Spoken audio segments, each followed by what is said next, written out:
Bismillahirrahmanirrahim. Wa amma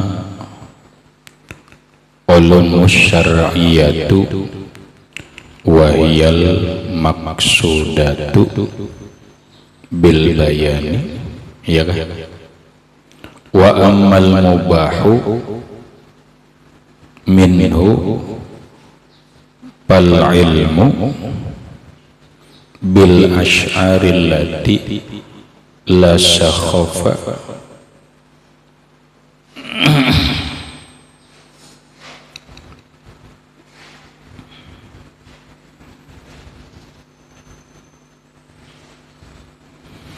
la sakhafa fiha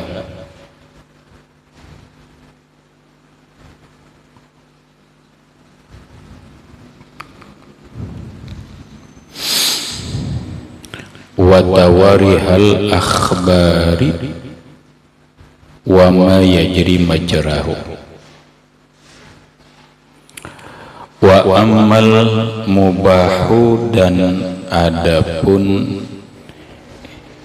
ilmu yang menuntutnya hukumnya mubah, hukumnya harus. Menuntut ilmunya tidak mendapat pahala, meninggalkannya tidak berdosa. Menuntut ilmunya tidak fardu, tidak fardu kifayah, dan bukan fadilah. Bahasa kita, menuntut ilmunya boleh-boleh saja. Boleh-boleh saja. Ilmu apa yang hukumnya menuntutnya itu mubah? Fal ilmu bil asy'ari, maka yaitu ilmu pengetahuan dengan syair. Ilmu yang berkaitan dengan lagu. Allati la sakhafa wa la sakhafiha, yang tidak ada kerusakan. La sakhafa, tidak ada kerusakan dalam syair itu. Wa tawarihil akhbar, dan ilmu dengan sejarah kejadian zaman dulu. Wa ma yajri majrahu, dan ilmu yang berlaku seperti ilmu tarikh maksudnya. Adapun ilmu yang menuntutnya itu bukan fardu ain, bukan wajib, bukan sunnah, bukan fardu kifayah, dan bukan fadilah, tetapi nuntut ilmunya itu hukumnya mubah, hukumnya harus.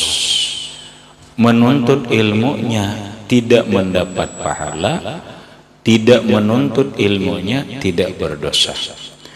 Namun secara umum di dalam kitab-kitab lain dijelaskan, apabila pekerjaan yang mubah diniatkan dengan niat yang baik, maka dia akan menjadi ibadah. Sama seperti kita dalam keseharian. Makan itu hukumnya mubah, mandi itu hukumnya mubah, ke pasar itu hukumnya mubah, boleh, harus saja. Tetapi apabila diniatkan baik, maka pekerjaan yang mubah ini menjadi kebaikan. Ini sudah ada dijelaskan di dalam kitab Ta'limul Muta'allim. Bunyinya kurang lebih begini. Kam min amalin ya'malu bi amalid dunya shara amalal akhirah bi husnin niyat. Banyak pekerjaan yang pekerjaan itu bagian daripada pekerjaan dunia yang secara hukum adalah mubah, seperti mandi, seperti makan, seperti tidur, seperti ke pasar, itu hukumnya mubah. Namun yang mubah itu ya'malu syara a'malal akhirat, dia menjadi amal akhirat, dia menjadi sebuah kebaikan, dia menjadi bernilai ibadah bihusnin niat, dengan baiknya niat. Mandi itu hukumnya mubah, tapi ketika kita berniat mandi, sahajaku mandi untuk membersihkan tubuh dari kotoran, supaya segar beribadah, supaya mudah nuntut ilmu karena Allah Ta'ala, maka mandi itu menjadi kebaikan, mandi itu menjadi ibadah. Makan itu hukumnya mubah, tapi apabila diniatkan sahajaku makan mensyukuri nikmat Allah, supaya nyaman, supaya mudah untuk menuntut ilmu dan ibadah, maka makannya itu jadi ibadah. Berjalan ke pasar itu hukumnya mubah. Orang berjalanan traveling hukumnya mubah. Piknik itu mubah, ke tempat para wisata itu hukumnya mubah. Tapi ketika dia niatkan dengan baik, sahajaku ke pasar, sahajaku ke tempat pariwisata, mencari, melihat kebesaran Allah, mencari rahmat Allah, karena Allah Ta'ala, maka perbuatan itu menjadi ibadah. Nah, sekarang masalah menuntut ilmu. Menuntut ilmunya ini hukumnya mubah, tetapi ketika diniatkan untuk kebaikan, maka ini ilmu jadi bagus.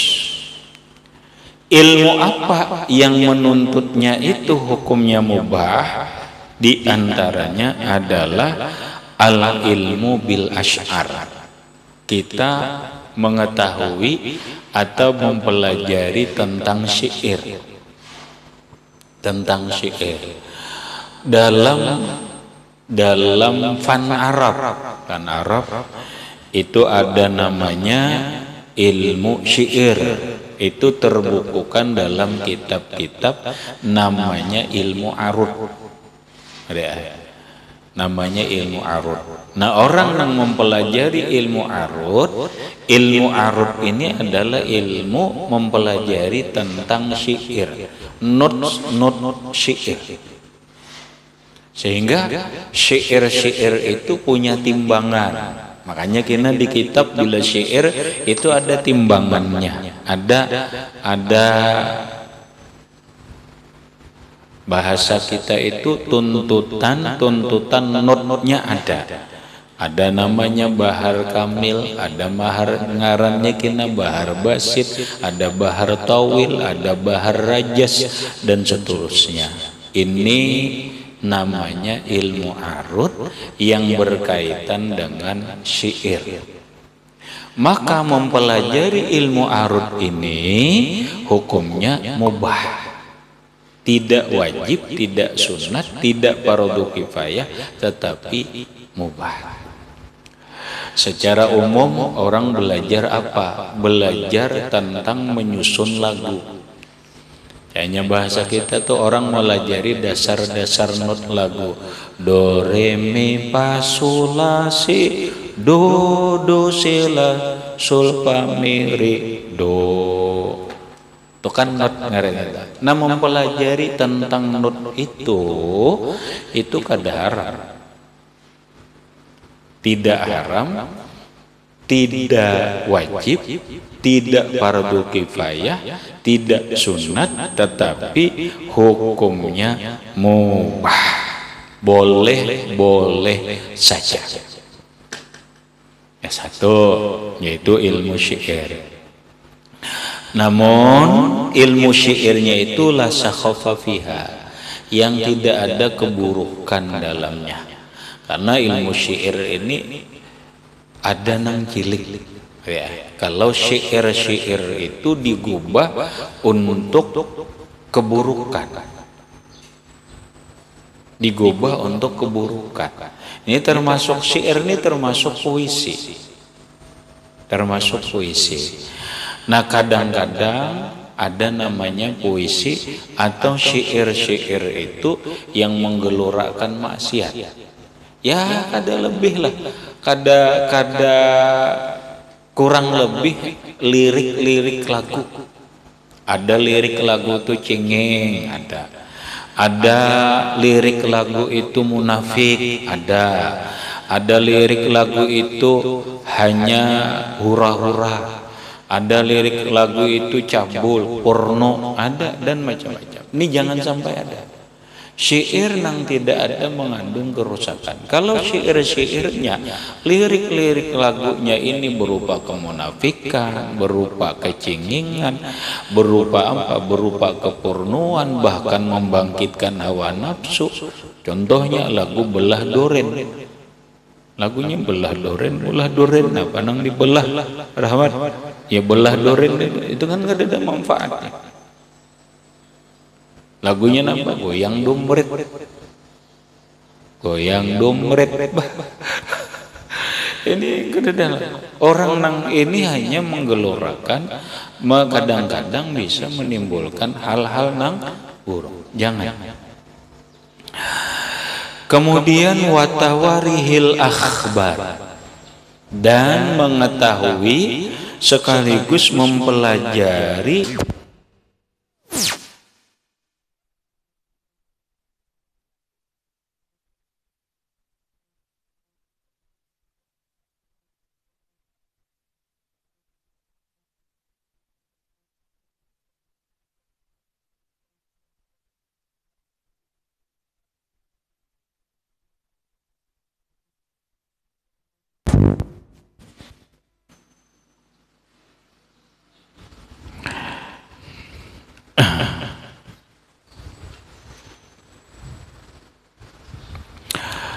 watawarihil akhbar, dan tarikh ini sejarah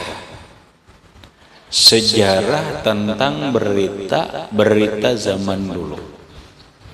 Nah, mempelajari sejarah itu tidak wajib. Mempelajari sejarah bukan fardu kifayah. Mempelajari sejarah bukan sebuah fadilah, tetapi mempelajari sejarah itu hukumnya mubah. Namun sekalipun mempelajari sejarah itu hukumnya mubah, kalau kita niatkan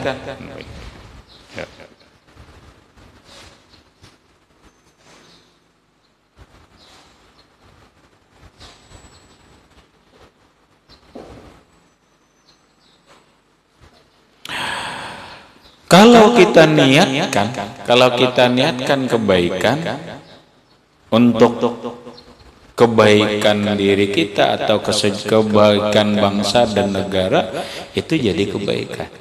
Kenapa? Karena sejarah itu adalah guru yang utama. Sekali lagi, sejarah adalah guru yang utama dalam kehidupan.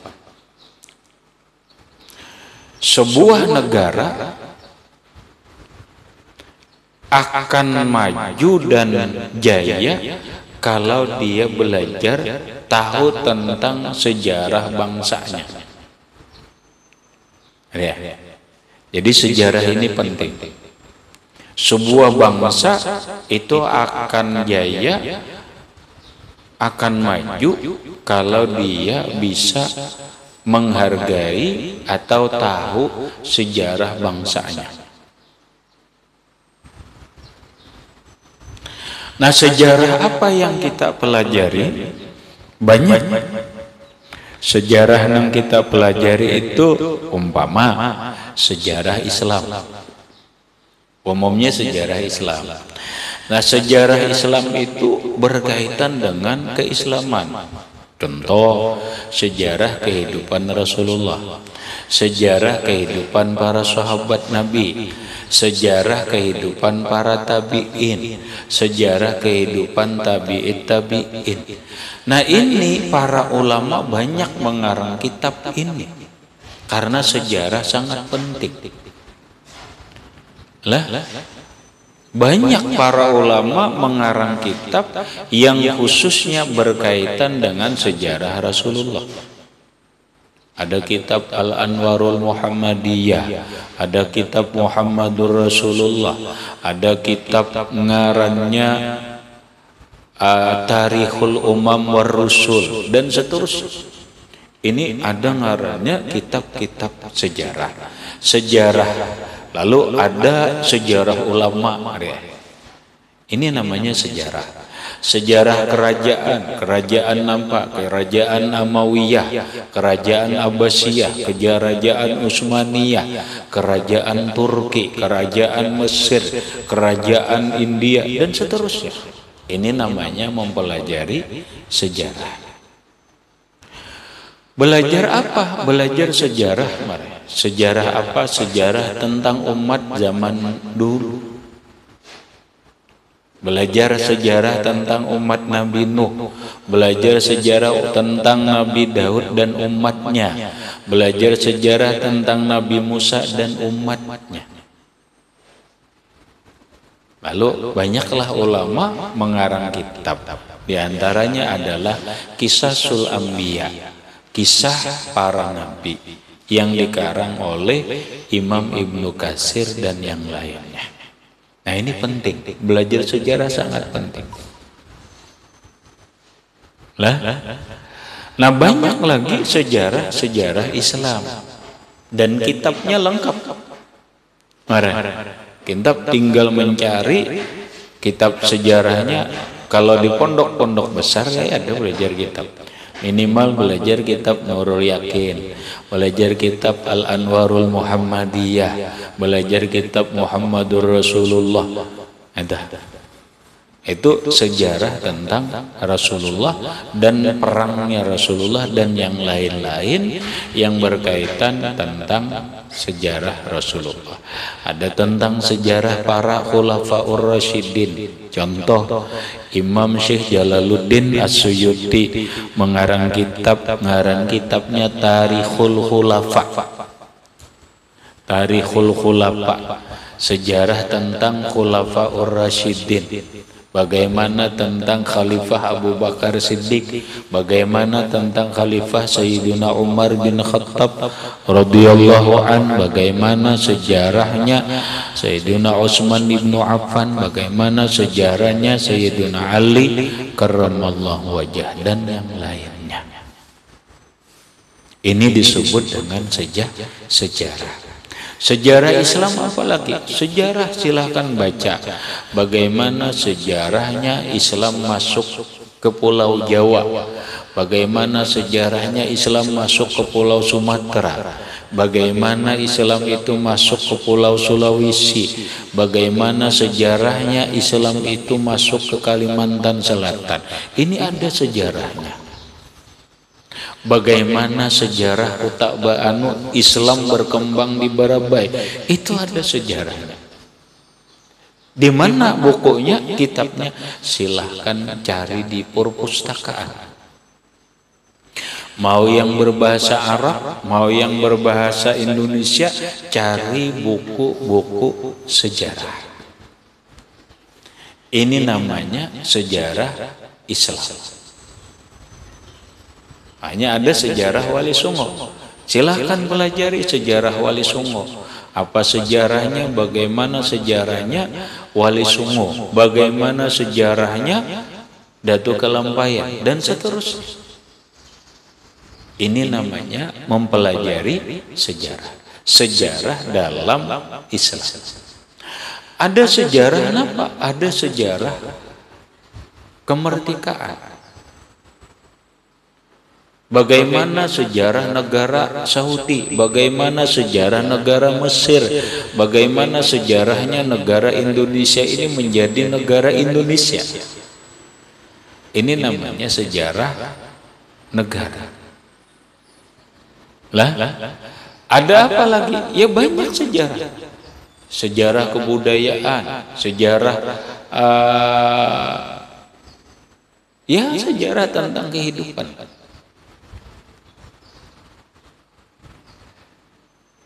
Orang yang mengerti sejarah, orang yang mengerti sejarah, maka dia akan bisa menghargai apa yang dia hadapi. Kenapa? Soekarno itu ada memberikan istilah kalimat namanya jas merah. Paham? Jas merah. Paham? Jas merah. Apa arti jas merah? Jangan lupakan sejarah.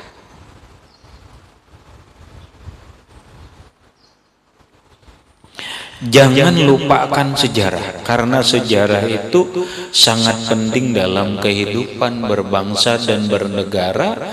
Sejarah itu sangat penting dalam kehidupan beragama. Sejarah itu sangat penting dalam kehidupan bermasyarakat. Sejarah itu sangat penting dalam kehidupan berkeluarga kita, karena keluarga kita punya catatan sejarah. Kayak apa dulu ya sejarahnya, mama ini kawin lawan abah, ada sejarahnya. Kayak apa dulu Kai lawan ini kawin, sejarahnya kayak apa, ada catatan sejarah. Itu namanya mengaji, mengetahui tentang sejarah. Untuk apa? Untuk dijadikan ibrah, untuk dijadikan sebuah pelajaran. Coba kita baca Quran. Kita baca Quran. Di Quran itu berapa surah Quran itu? Quran itu ada berapa surah? Ya, berapa? Berapa? Quran itu kan 30 juz. Surahnya berapa? Berapa? 114. Quran itu, banyak perhatian. Quran itu 30 juz, 114 surah. Sekarang kita lihat surah yang 114 itu banyak berbicara apa? Ada surah Lut, ada surah Ibrahim, ada surah Al-Baqarah, ada surah Yunus, ada surah Maryam, ada surah Yusuf dan sebagainya. Itu artinya Quran berbicara sejarah. Quran berbicara sejarah Nabiullah Nuh alaihissalam. Ada surahnya, surah Nuh. Quran berbicara sejarah Maryam.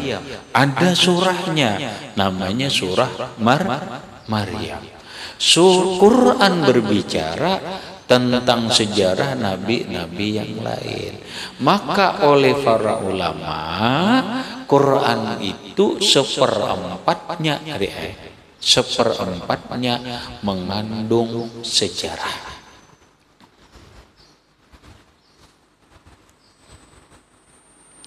Nahnu naqussu 'alaika min anba'ir rusuli. Nahnu naqussu 'alaika min anba'ir rusuli ma nusabbitu bihi fu'adak.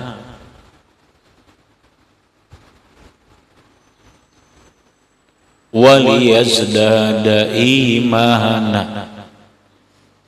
Kata Allah, nahnu naqussu 'alaika min amba'ir rusul. Muhammad, kami menceritakan kepada engkau tentang berita-berita para rasul. Sejarah para rasul, sejarah Nabi Adam, sejarah Nabi Nuh, sejarah Nabi Lut, sejarah Nabi Ibrahim, sejarah Nabi Musa dan nabi-nabi yang lainnya. Kami ceritakan kepada engkau linusabbita bihi fuadak, Sejarah itu dibaca supaya hati kita ini mantap. Hati kita ini mantap, yakin akan kejadian sejarah itu. Karena sejarah kadang berkaitan dengan iman. Waliyazdada imanan, dan kami menceritakan sejarah itu supaya imanmu bertambah. Karena sejarah bisa menambah pengetahuan, karena sejarah bisa menjadikan sebuah pelajaran, dan sejarah menguatkan iman.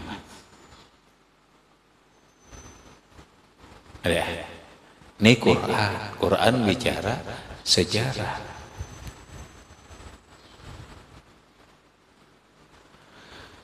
Namun menuntut ilmu sejarahnya tidak wajib. Menuntut ilmu sejarahnya tidak fardu kifayah. Menuntut ilmu sejarahnya bukan sebuah fadilah, tapi hukumnya mubah. Boleh. Nah, sekalipun hanya hukumnya itu boleh saja, tetapi manfaatnya sangat besar. Karena Tuhan sudah menggariskan bahwa Quran itu seperempatnya bicara sejarah. Lah, kita kada boleh bodoh dengan sejarah. Harus mengerti dengan sejarah. Sejarahnya ini. Supaya apa? Supaya membenarkan apa yang kita yakini sekarang ini. Orang belajar dulu, ada sejarahnya. Kok kenapa main kuntau ini ada? Sejarahnya ada, walaupun main kuntau itu adalah bagian budaya, tapi ada sejarahnya. Sejarah kebudayaan daerah. Dulu aku sekolah nang paling gara ketujuh itu matematika lawan sejarah karena menjemukkan. Ada matematika dengan pelajaran sejarah itu menjemukkan. Kadang lawan penyanyi aku paling gara ketujuh itu. Gila, apa ya paknya seni ada tuh. Laki-laki disuruh memalu, ada jantan lalu. Bukan merurut pandangan dulu deh. Laki-laki memalu, laki-laki menyanyi, aduh.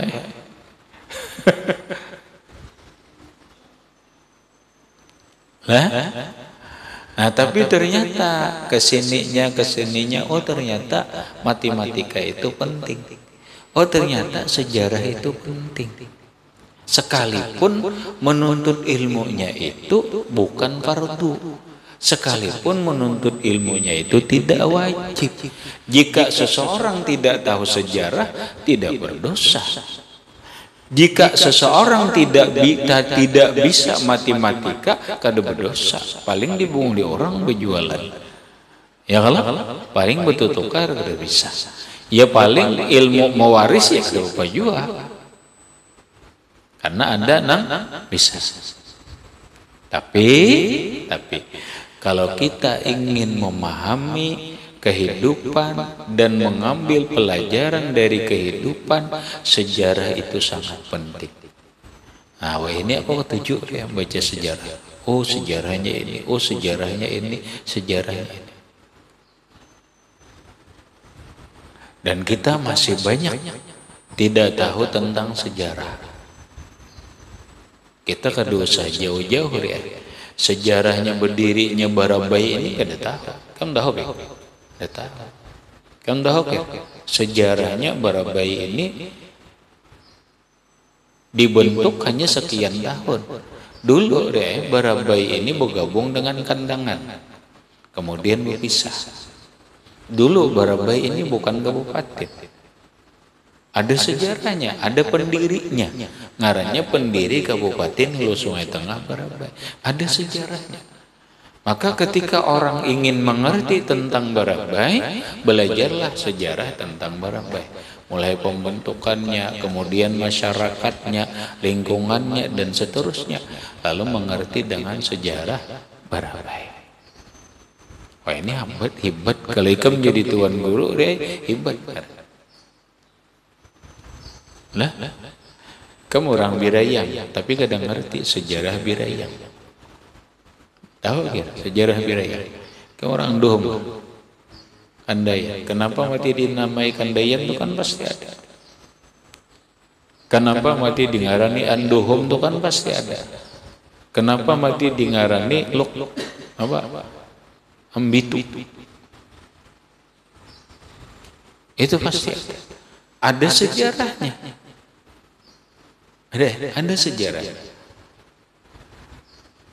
Nah, maka belajarlah sejarah untuk mengenali keadaan daerah kita agar menjadi sebuah pelajaran, menjadi sebuah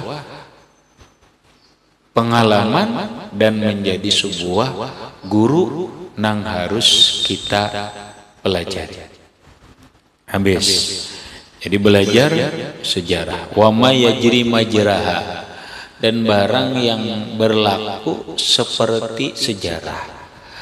Barang yang berlaku seperti sejarah ini adalah yaitu belajar tentang tabakat. Kaitannya memang bukan sejarah, tetapi itu bagian daripada seperti sejarah. Contoh, ada orang mempelajari tentang manaqib atau kehidupan seseorang. Itu namanya sama seperti sejarah, tapi pada dasarnya itu bukan sejarah. Manaqib.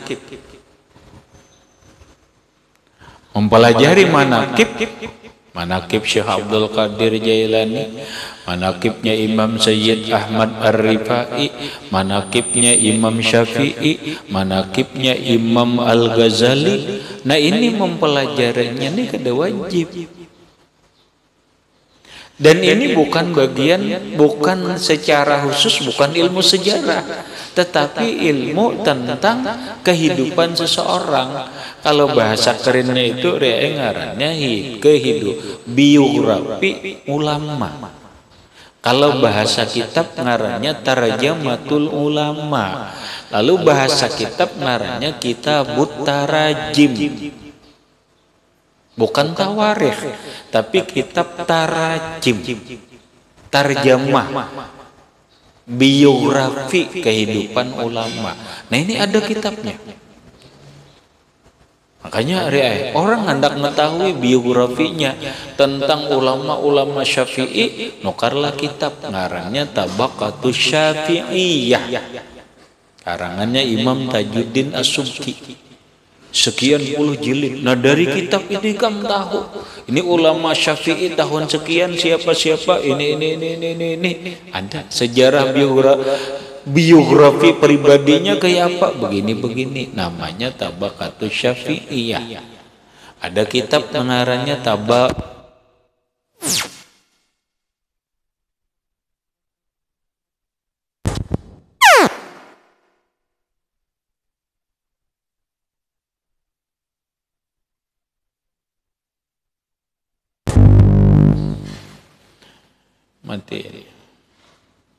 materi.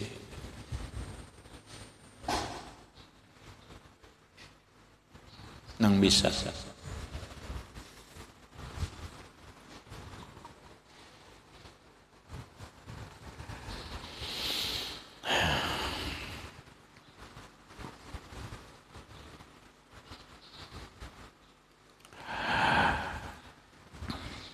Ada namanya kitab Tabaqatul Malikiyah. Orang hendak tahu tarajim. Ini bagian kitab tarajim ngarannya.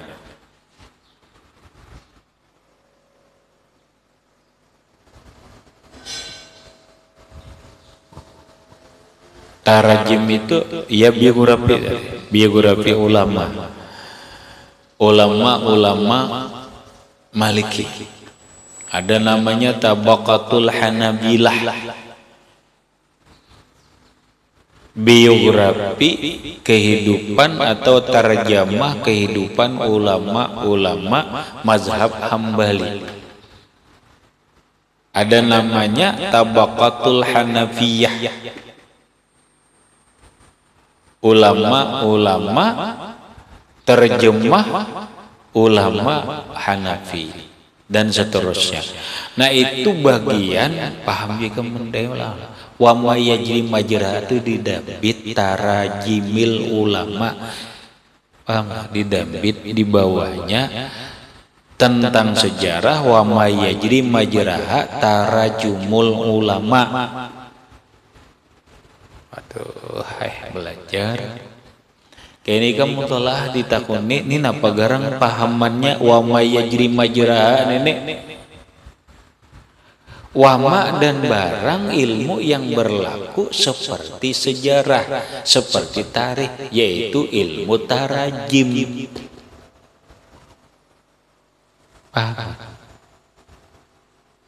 Apa itu ilmu tarajim? Ilmu biografi ulama, biografi seseorang.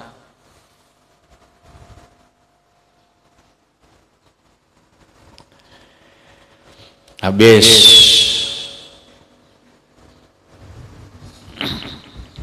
Kemudian amal ulumu syar'iyatu wa huwal maqsudu bil bayani fahiya mahmudatun kulluha. Amal ulumu syar'iyatu, adapun ilmu-ilmu syariat, ilmu-ilmu agama. Apa ilmu agama? Fikih, tauhid, tasawuf.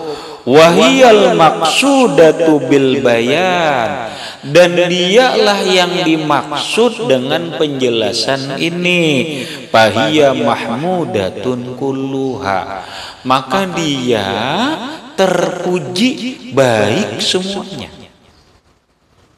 Nah, sekarang ilmu syara'. Ilmu syara' itu ada 3 dulu pokok: fikih, tauhid, tasawuf. Fikih, tauhid, tasawuf inilah yang dimaksud dalam penjelasan kita ngaji, dalam penjelasan ulama yang berkaitan tentang ilmu. Nah, semua ilmu ini baik selama ilmu fikihnya itu yang didasari dengan Quran dan hadis serta ijma ulama dan qiyas. Seseorang mempelajari ilmu fikih mazhab Hanafi baik. Seseorang mempelajari ilmu fikih mazhab Hambali baik. Seseorang belajar ilmu tauhid jelas baik. Seseorang belajar ilmu tasawuf baik, semuanya bagus. Dan ini hukumnya fardu ain. Menuntut fikihnya, tauhidnya, tasawufnya secara hukum adalah fardu ain. Walakin tetapi kat yaltabisu biha mayuzannu annaha syar'iyatun. Tetapi kat yaltabisu terkadang tersamar biha dengan ilmu syariat ini mayuzannu annaha syar'iyat, ilmu yang dikira bahwa dia ilmu itu ilmu agama. Ilmu agama kadang-kadang tersamar. Orang tidak bisa membedakan ini apakah ilmu agama, ilmu syariat atau tidak. Nah, makanya perlu diurayakan. Orang belajar fikih, tauhid, tasawuf ini jelas ilmu syariat. Tetapi ketika orang memadahkan belajar ilmu nahwu itu bagian daripada syariat, kada benar. Oh ini syariat nahwu ini jadi ilmu syariat ini tidak benar. Ilmu sorof itu ilmu syariat tidak benar. Lah makanya dijelaskan oleh Imam Ghazali supaya jangan tersamar ilmu syariat itu ini. Makanya watakunu mazmumatan, dan jadilah yang tersamar itu tercela. Kalau yang terilmu fikihnya tersamar jadi tercela. Patan kasimu ilal mahmudati wal mazmumati. Maka terbagilah ilmu syariat itu, ilmu syara itu kepada dua. Satu mahmudah, dua mazmumah. Ada yang terpuji, kemudian ada yang tercela.